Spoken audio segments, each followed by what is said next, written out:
হাসির রাজা, জ্ঞানের রাজা, রসিক রাজা গোপাল ভাঁড়।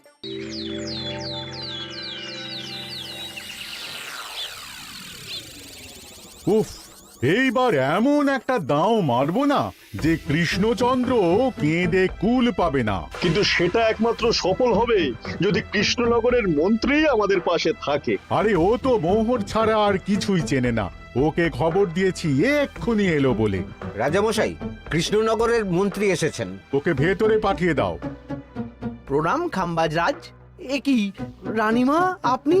আমি তোমাদের কৃষ্ণনগরের রানীমা নই, আমার নাম ললনা। আমি হরেক রকমের গলায় কথা বলতে পারি। এটা আমার আসল গলা। ওরে বাবা রে বাবা রে বাবা, আপনি তো প্রতিভার জলজ্যান্ত রূপ। একে আপনি কোথা থেকে পেলেন খাম্বাজরাজ? বেশ কিছুদিন আগে একটা যাত্রা দেখতে গিয়ে ললনার সাথে পরিচয় হয়। ওর ব্যাপারে সবকিছু জানার পরে আমার মাথায় একটা বুদ্ধি খেলে যায়। তাই আপনি আমাকে ডেকে পাঠিয়েছেন, তাই তো? একদম তাই। আমার একটা পরিকল্পনা আছে। ছলে বলে কৌশলে ওই কৃষ্ণনগরের আসল রানীকে কিছুদিনের জন্য বাইরে পাঠাতে হবে, আর সেই সুযোগে সেসব দায়িত্ব আমার ওপরে ছেড়ে দিন। আমি নিজের দায়িত্ব নিয়ে ললনাকে কৃষ্ণনগরের রানীর সমস্ত আদব কায়দা শিখিয়ে দিয়েছি। এখন শুধু আমি বাকি ব্যাপার নিয়ন্ত্রণ করব। এখন মহারাজ বাৎসরিক হিসেব নিয়ে ব্যস্ত, তাই রানীমা চলে যাবেন আর তার বদলে ঢুকবে ললনা দেবী। তাহলে আর দেরি কেন? আজ রাতেই বেরিয়ে পড়ো। আর যদি আমার পরিকল্পনা অনুযায়ী এগোতে পারো তাহলে কিছুদিন পরে তুমি হয়ে উঠবে কৃষ্ণনগরের রাজা। আমার কত দিনের আশা। চলুন তাহলে। হ্যাঁ চলুন, রাজবাড়ির বাকি ব্যাপার যেতে যেতে বুঝিয়ে দেব। রানীমা কিভাবে কথা বলেন, কাকে কি বলে ডাকেন, রাজবাড়ির কোথায় কি আছে সব।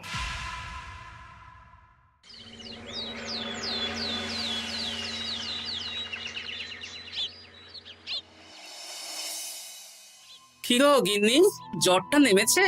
এই জ্বরটা কমেছে, কিন্তু শরীরটা খুব দুর্বল গো। তুমি পারলে ভাতটা রান্না করে রাজবাড়ি যাও, আমি বেলার দিকে এই কিছু একটা তরকারি করব। না না গিন্নি, তোমাকে এই শরীরে রান্না করতে হবে না। আমি তরকারির সবজি কুটে রাখছি। হ্যাঁ, ওই পুটির মাকে বলে রাখবো, ও এসে রান্না করে দেবে। তাহলে তো ভালোই হয়। জ্বরে একেবারে শরীরটা দুর্বল করে দিয়েছে গো। হ্যাঁ, তুমি বিশ্রাম নাও গিন্নি, আমি রান্নাঘরে যাই। কি গোপাল আজকে এখনো এলো না? ও কোনোদিন সময় এসেছে মহারাজ? ওকে তাড়িয়ে আপনি একটা কাককে রাজসভায় রাখলেও সে সময়ে আসবে। আসলে গোপালের গিন্নির খুব জ্বর, আমি দেখে এসেছি। তাই হয়তো ওর গিন্নির সেবা শুশ্রূষা করতে গিয়ে গোপালের দেরি হচ্ছে। তোমাকে আর গোপালের হয়ে কাসুন্দি গাইতে হবে না। এই তোমরা থামো তো। একটু দেরি হয়ে গেল মহারাজ। আসলে গিন্নির খুব জ্বর, তাই কিছুটা রান্না করে এলাম। আচ্ছা আচ্ছা আচ্ছা, তা এখন তোমার গিন্নির শরীর কেমন আছে? আগের থেকে ভালো আছে মহারাজ, জ্বরটা কমেছে, কিন্তু শরীর খুব দুর্বল। বেশ বেশ, একটু যত্নআত্তি করো। যাই হোক, আজকে সারা বছরের খরচের হিসেব আর আগামী অর্থনৈতিক বছরের প্রকল্প নিয়ে আলোচনা হবে। আলোচনা শুরু করা হোক। বিগত অর্থনৈতিক বছরে বিভিন্ন খাতে মোট খরচ হয়েছে 15,700 মোহর, আর বিভিন্ন কর বাবদ উপার্জন হয়েছে 22,000 মোহর। তাহলে তো মহারাজ ভালোই লাভ হয়েছে। এবার আমাদের দিকে একটু নয়ন মেলে তাকালেই হয়। সেসব তো দেখবই, কিন্তু তার আগে আমি মন্ত্রীর সাথে বিগত বছরের সব খরচ নিয়ে হিসেবে বসবো। হ্যাঁ, বেশিরভাগ দায়িত্ব তো মন্ত্রী মশাইয়ের কাঁধেই থাকে, তাই উনি কোনো হিসেবে জল দিয়েছেন কিনা সেটাও পরখ করে নেওয়া যাবে। এত কাজের চাপ যাচ্ছে কদিন, শান্তিতে ঘুমোতেও পাচ্ছি না। মন্ত্রী, তুমি আজ বিকেলে রাজবাড়িতে চলে এসো। বিগত অর্থনৈতিক বছরের হিসেবগুলো একবার দুজনে বসে মিলিয়ে নেব। আচ্ছা মহারাজ, যা করার তাড়াতাড়ি করে নিতে হবে। এখন দেরি করলেই এই বছরের প্রকল্পগুলো শুরু করতে দেরি হয়ে যাবে। মহারাজের জয় হোক। বলো প্রহরী, তুমি কি কিছু বলবে? মহারাজ, একজন কালো চাদর মুড়ি দেওয়ার লোক এলেন আর আমার হাতে এই চিঠিটা ধরিয়ে দিয়ে চলে গেলেন। এই গরমে চাদর মুড়ি? অদ্ভুত লোকটা। কি রে বাবা? সর্বনাশ! কি হলো? তোমাদের রানীমার জ্যাঠামশাই খুব অসুস্থ, তাই পরিবারের সবার সাথে দেখা করতে চান। ও মা গো, আজ সভা এখানেই শেষ। এইবার শুরু হবে আসল খেলা। কি বলছেন মহারাজ? হ্যাঁ রানী, আমাকে এক্ষুনি জ্যাঠামশাইয়ের কাছে যাওয়ার বন্দোবস্ত করে দিন মহারাজ। কিন্তু রানী, তোমার জ্যাঠামশাইয়ের বাড়ি কৃষ্ণনগর থেকে ঘোড়ার গাড়িতে গেলেও তো 1.5 দিন সময় লেগে যাবে। এদিকে আমার এত কাজের চাপ। আপনি বরং কয়েকদিন পরে আসুন, আমাকে এক্ষুনি যেতে হবে মহারাজ। বেশ বেশ, আমি তোমার যাওয়ার ব্যবস্থা করছি। সাবধানে যেও রানী, আমি 2-3 দিনের মধ্যেই আসছি।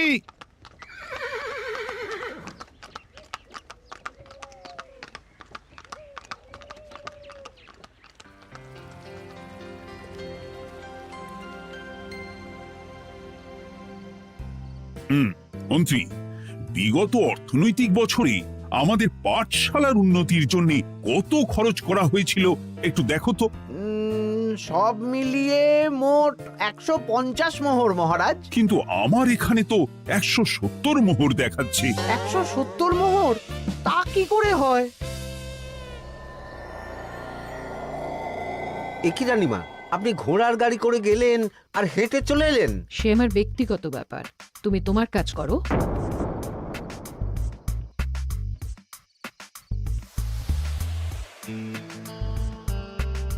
এ কি রানী, তুমি চলে এলে? আমার শরীরটা খুব একটা ভালো লাগছে না মহারাজ, পেটটা কামড়াচ্ছে, তাই সহিসকে বললাম ঘোড়ার গাড়ি নিয়ে জ্যাঠামশাইকে দেখে আসতে, আর আমি বাড়ি চলে এলাম। ও, সহিস এসে খবর দেবে, তারপর আমি আর আপনি দুজনে একসাথে যাব।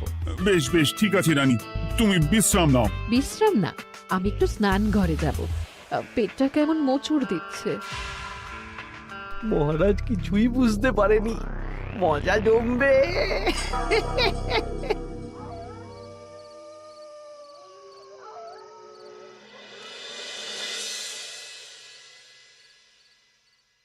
এ কি রানী, তুমি তোমার সব গয়না গাটি বের করছো কেন? আমার আর এই পুরনো নকশার গয়না পছন্দ নয় মহারাজ, ভাবছি কালকে সকালবেলা এই গয়নাগুলো শ্যাকরাকে দিয়ে শহুরে নকশায় নতুন গয়না বানাবো। কিন্তু এগুলো তো তোমার সবই পছন্দের গয়না। কিন্তু মহারাজ, আমি ভেবে দেখলাম এই গয়নাগুলো সবই বড্ড ভারী গয়না, আমি শহুরে আধুনিক নকশার হালকা গয়না পরবো।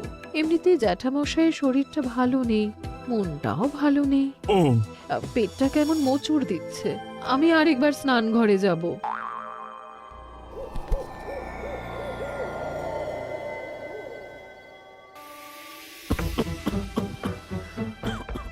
ওই তো মন্ত্রী মশাই এসেছে।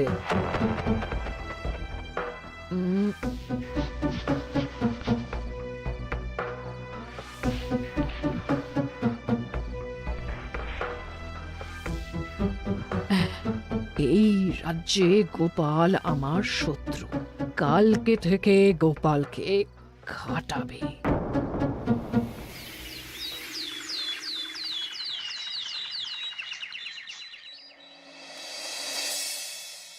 হায় হায় হায়, কি হলো রানী, কি হলো?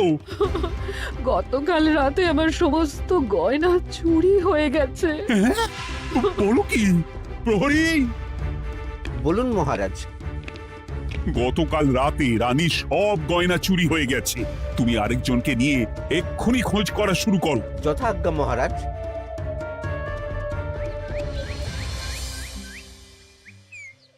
আমার সব গয়না চুরি হয়ে গেল, এবার আমি কি করব? আরে রানী, তুমি কেঁদো না, সেই সকাল থেকে কেঁদেই চলেছো। আমি তো প্রহরীকে খোঁজ করতে পাঠিয়েছি। এই সব প্রহরী কর্মচারী কাউকে বিশ্বাস হয় না আমার, আজ থেকে সবাইকে ছুটি দিয়ে দেব। কি বলছো তুমি? সবাইকে ছুটি দিয়ে দিলে রাজবাড়ির কাজ কে করবে? কেন? আমাদের সবচেয়ে বিশ্বাসযোগ্য সভাসদ গোপাল আজ থেকে রাজবাড়ির সব কাজ গোপাল করবে। কি বলছো? আপনি কি বলতে চাইছেন? গোপাল বিশ্বাসযোগ্য না?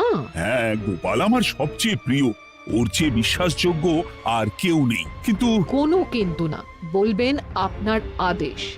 এক্ষুনি গোপালকে ডেকে পাঠান। যেমন তোমার ইচ্ছে। গোপাল, গতকাল রাতে রানী সব গয়না চুরি হয়ে গেছে, তাও আবার ঘরের ভেতর থেকে। আমি চাই তোমার মতো বিশ্বাসযোগ্য লোকই রাজবাড়ির সমস্ত কাজ করুক। মানেটা ঠিক বুঝতে পারলাম না রানীমা। মানে আমি রাজবাড়ির বেশিরভাগ কর্মচারীকে ছুটি দিয়ে দিচ্ছি, তার বদলে রাজবাড়ির কাজ করবে তুমি। কিন্তু কোনো কিন্তু না। রাজসভার ভাড়ামো অনেক হয়েছে, এবার থেকে তোমার কাজ বাসন মাজা, ঘর মোছা, কাপড় কাচা, পুরো রাজবাড়ি ঝাঁট দিয়ে পরিষ্কার করা। এই সেরেছে। যাও, রান্নাঘর থেকে বাসন নিয়ে পুকুর পাড়ে গিয়ে বাসন মাজবে। এ কি গোপাল, রাজসভা থেকে সোজা পুকুর পাড়ে? এ কি হয়েছে নাকি? খুব হাসি পাচ্ছে না? হাসি তো পাবেই, নতুন রানীমা আসার পরে তোমার এই হাল করে ছেড়ে দিল। নতুন রানীমা? না, আসলে ঘটা বলতে চাইছে রানীমা তোমাকে নতুন চাকরি দিয়ে এই হাল করলো। ও যা হয়েছে ভালো হয়েছে, আমার পেছনে না লেগে নিজের কাজ করুন যান। কোথায় কি বলতে হয় জানিস না নাকি? অভ্যেস নেই তো, তাই মুখ ফসকে বেরিয়ে গেছে।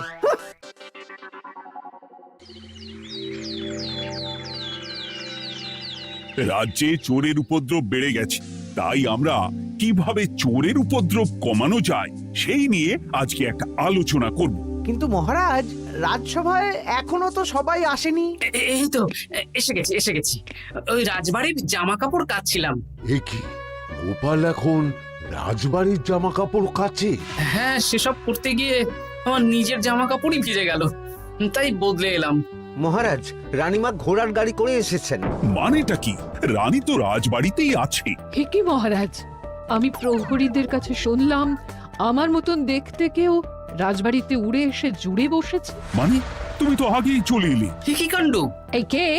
শুনলাম আমার মতন দেখতে কেউ এসেছে। ও আচ্ছা, আপনি।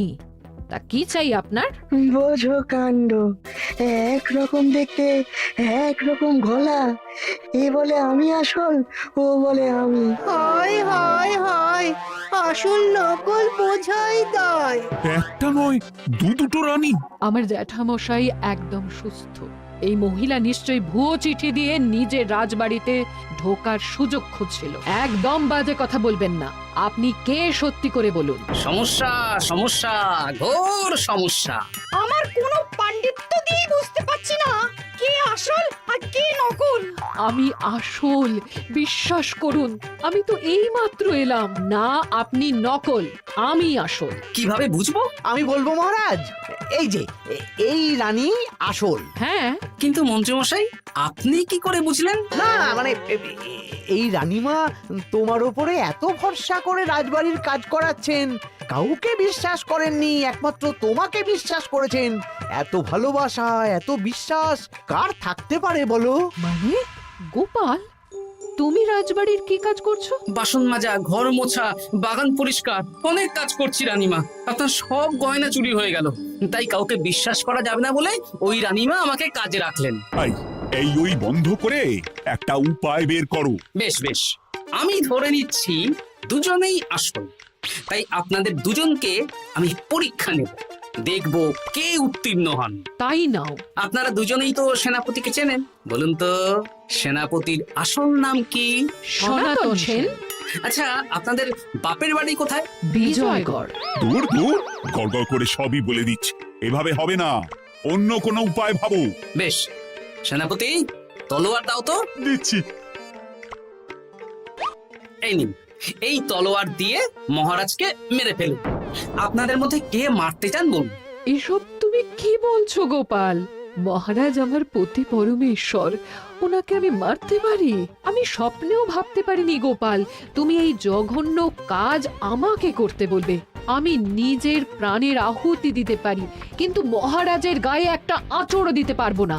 উফ, খাম্বাজরাজ বেছে বেছে এক ধুরন্ধর নারীকে পাঠিয়েছেন, কোনো জবাব নেই।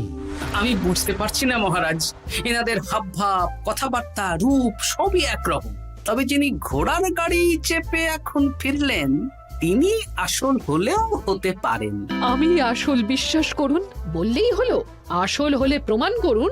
বেশ, আজকে আর মাথায় কিছু আসছে না। আমি কাল আসব। ততক্ষণ আপনারা দুজনে রাজবাড়ির দুটো ঘরে থাকুন। কি ছক মারিতে পড়লাম রে বাবা।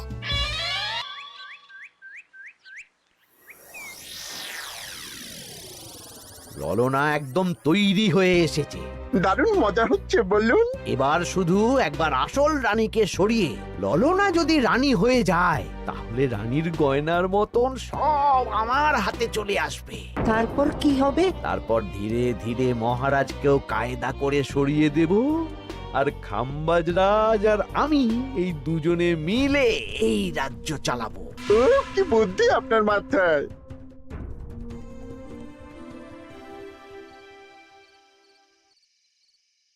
বলছি শোনো না, আমার শাড়িটা একটু ছিঁড়ে গেছে গো।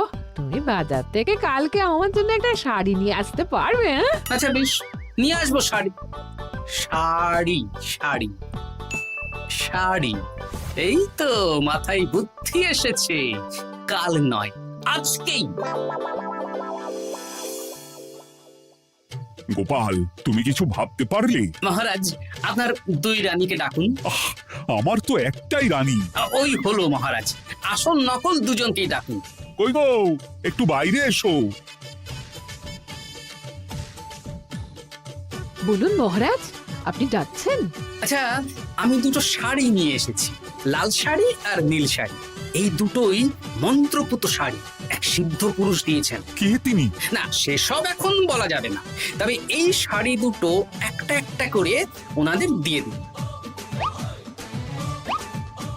এবার আমি এই শাড়ির বিশেষত্ব বলি। হ্যাঁ বলো গোপাল, বলো। আপনারা দুজনেই আজ রাতে এই শাড়িটা পরবেন, সারা রাত পরে থাকবেন। এই শাড়িগুলো 12 হাত মাপের শাড়ি। আগামীকাল সূর্যোদয় হওয়ার পরে যার শাড়ি 4 হাত কমবে সেই হবে আসল রানী।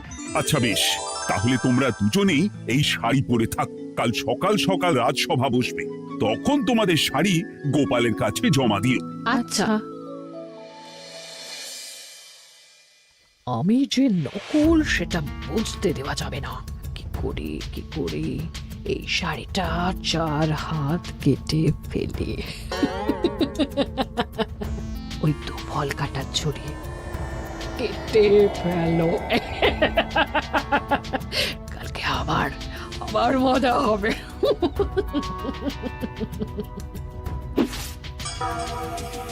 হে ঠাকুর, রক্ষা করো ঠাকুর, আমার শাড়িটা যেন 4 হাত কমে যায়। ঠাকুর রক্ষা করো।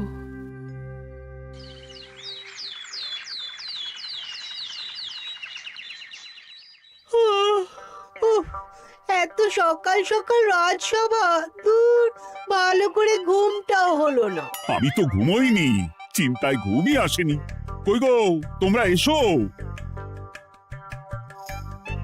এই নিন আমার শাড়ি, এবার মেপে দেখুন, এটা 4 হাত কমে গেছে। এই দেখুন মহারাজ, বিশ্বাস করুন আমি আসল, কিন্তু এই শাড়িটা সারা রাত পরে থাকা সত্ত্বেও 4 হাত তো দূর, 4 আঙুলও কমেনি। লাল শাড়িটাই ছোট মনে হচ্ছে। তাহলে তুমি আসল?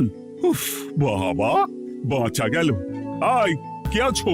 এই নকল রানীকে কারাগারে বন্দি করো। দাঁড়ান মহারাজ, বন্দি করতে হলে যার শাড়ি 4 হাত কমে গেছে তাকে বন্দি করুন। কেন?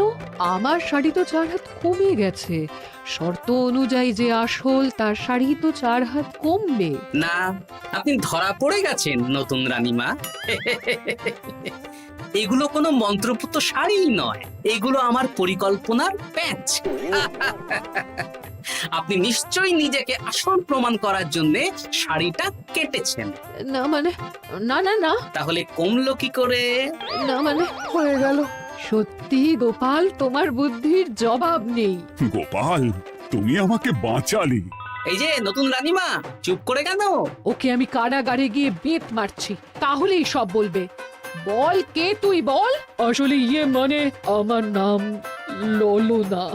আমি যাত্রাপালা করি, অনেক রকম গলায় কথা বলতে পারি। কদিন আগে খাম্বাজ রাজ আর এই মন্ত্রী মশাই